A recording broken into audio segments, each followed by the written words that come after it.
known online as Ashley Jana. Now, she had been on what seemed to be a dream vacation to Zanzibar, celebrating her birthday and saying yes when her boyfriend popped the question. But within a few days, she was dead.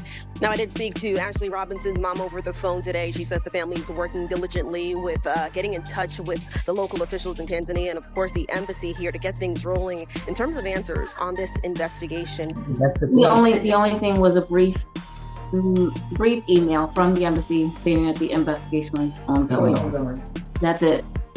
And one thing that we do, we just reach out, we knew about the footage at the hotel. Was there any footage? Did you look at the footage? Did you see the footage? These are things that's very important to us. These are things that can clear everything. Everything just shifted, and not in a small way. What once looked like a tragic, confusing situation is now being reframed into something far more deliberate and far more unsettling. Because new developments suggest Joe McCann is no longer being viewed as just a bystander in Ashley Jana's death. Insiders now claim he's allegedly been placed into federal custody and positioned at the center of a possible murder investigation. Let that land. The same person who was moving freely, speaking openly, is now under a completely different kind of scrutiny.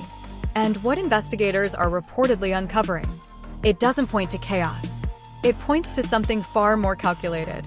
Now confirmed that the two got into a serious dispute, like a big-ass fight, right before her demise. It got so intense that the hotel staff had to step in and separate them into two different rooms. Yeah, they even said, some reports are saying that they were concerned about her safety, concerned about her getting hurt, so they put her into another room. Now, here's where things take a very strange turn. So, not long after that, she was found unconscious in that other villa and then later passed away at a hospital.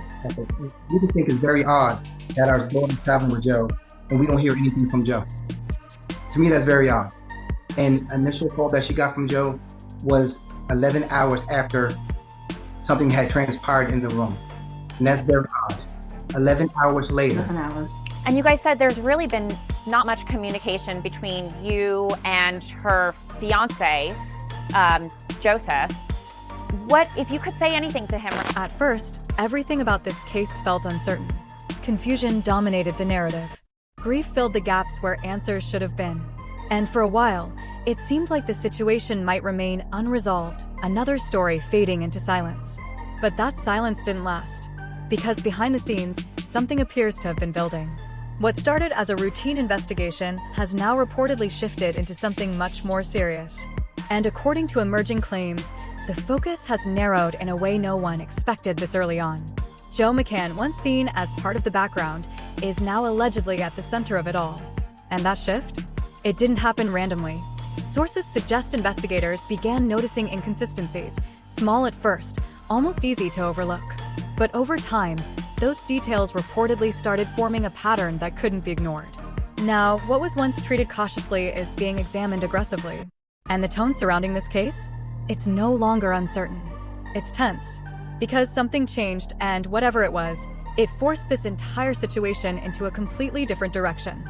It's Cardi B about Ashley Jana's death. I gotta speak the truth today. I won't sleep tonight if I don't. Young black woman with dreams and talent, gone just like that. Nobody deserves to be buried in silence. They're calling it suicide. I just don't buy it. I'm a black woman too. I know how easy we get lied to, hurt, and betrayed in relationships.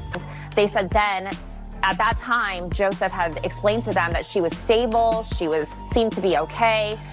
And then the parents later got another phone call. Nobody cannot get in contact with Joe. Joe ain't picking up. Joe has lawyered up. He got the people over there in Tanzania and Africa. He got lawyers over there, honey. His lawyers is telling him, be quiet, don't say anything. And they got this, okay? To understand why this is escalating so fast, you have to look at how the story has evolved. Early on, everything pointed toward confusion. There was no clear direction, no immediate conclusions, and no visible urgency from the outside.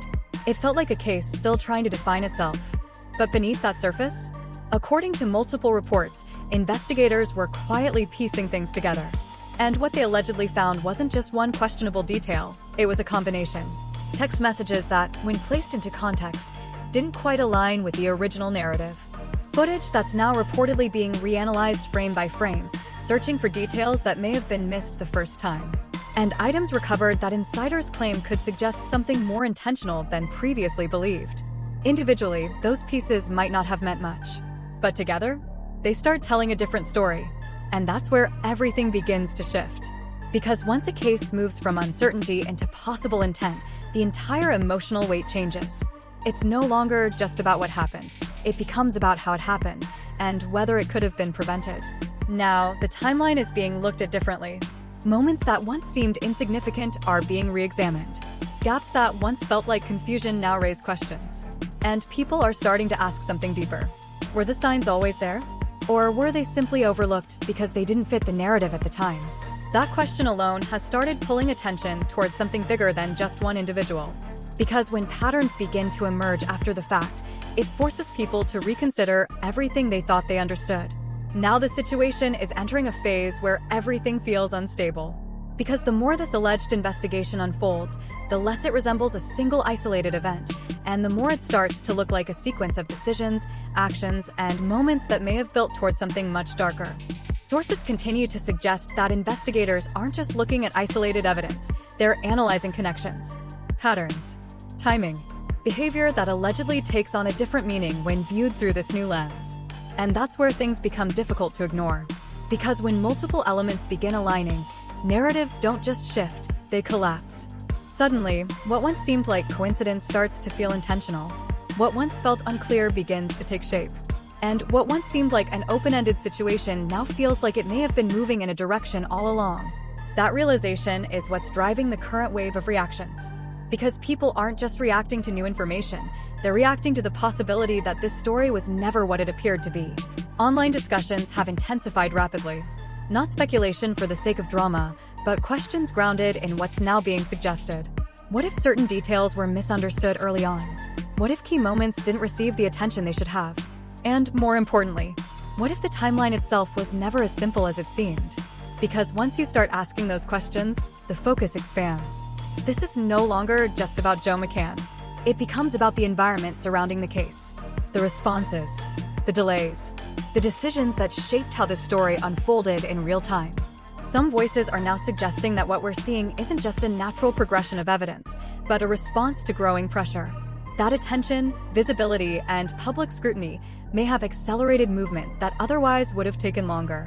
And if that idea holds any truth, then the implications go far beyond this one situation. Because it raises an uncomfortable possibility that without that pressure, things might have remained unresolved for much longer. Meanwhile, the details being discussed are becoming harder to dismiss. Sequences that allegedly show progression, interactions that now carry a different weight, moments that didn't stand out before, now being viewed as potential indicators. And this is where the tension peaks. Because the story no longer feels static. It feels like something that was building, step by step, until it reached a point where it could no longer stay hidden. One comment circulating online captured that shift perfectly. It's not just what happened, it's how long it may have been happening. That line alone has reframed the conversation. Because now, people aren't just asking for answers about the outcome. They're questioning everything that led up to it. And that's where the chaos begins. More scrutiny, more attention, more pressure on every aspect of the case. Because once that kind of momentum starts, it doesn't slow down. It spreads into public debate, into wider conversations about accountability, into a level of attention that forces every detail into the spotlight. And right now, that spotlight isn't moving away. At the center of all this is a shift that goes beyond facts. It's emotional. Because what people are processing now isn't just loss, it's the possibility that this situation carries layers that weren't visible at first. Grief has turned into something heavier, something mixed with doubt, frustration, even anger. Because if the narrative is truly changing this dramatically, it forces people to confront a painful thought. Could this have been seen earlier? That question is hitting hard, not just for observers, but especially for those closest to the situation. Because hope, the kind that comes with potential answers, is now arriving alongside even more difficult questions. And that duality? It's overwhelming. Public perception is shifting just as fast. Where there was once hesitation, there's now intensity. Where there was once uncertainty, there's now pressure. Because people don't just want updates anymore. They want clarity. They want understanding. They want to know how something like this evolves into what it's becoming. And emotionally, the most unsettling part isn't just the possibility of intent. It's the idea that it may have unfolded over time. That there may have been stages. moments, opportunities where things could have been different. And that thought? It lingers. Because it doesn't just change how people see the case. It changes how they feel about everything surrounding it. Now the consequences are beginning to take shape. Not just legally, but publicly. Because once a case reaches this level of attention, perception becomes just as powerful as facts. Reputations shift. Narratives harden. And every new detail adds weight to an already heavy situation. The story is no longer contained. It's spreading across platforms, across conversations, across audiences that weren't paying attention before. And with that spread comes pressure. On investigators. On timelines. On every decision that led to this point. Because people are no longer willing to accept surface-level explanations. They're asking for depth. For transparency. For accountability. And that demand isn't fading. If anything, it's growing stronger. Because when a situation reaches this level of intensity, it stops being just another case. It becomes something people watch closely, something they analyze, something they don't let go of easily. And now everything sits in a place that feels unfinished, but far from quiet. Because the deeper this goes, the more it feels like we're only seeing part of the story. An alleged arrest, a shifting narrative, questions that keep multiplying instead of resolving. And a growing sense that this situation is bigger than it first appeared. So now the real question isn't just what happens next. It's what hasn't surfaced yet. Because if this is only the beginning of what's being revealed, then whatever comes next might change everything all over again.